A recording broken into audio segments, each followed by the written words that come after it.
Word থেকে শুরু করে সর্বস্তরের জনগণের প্রতি রইল আমার সালাম। আসসালামু আলাইকুম ওয়া রাহমাতুল্লাহি ওয়া বারাকাতুহু। এখানে অনেক কিছু বলা হয়েছে, এই সংক্ষিপ্ত বক্তব্যে কিছু নয়। আজকে আমাদের যে ধোঁয়াশা ছিল জাতীয় সংসদ নির্বাচনের তফসিল, নির্বাচন হবে কি হবে না, অনেকেই বলেছেন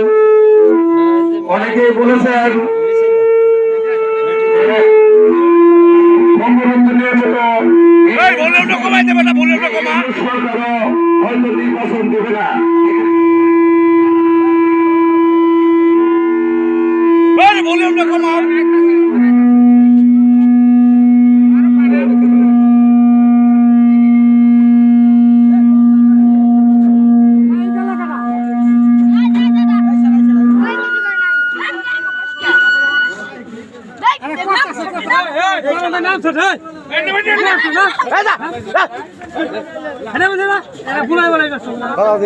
কথা বলছি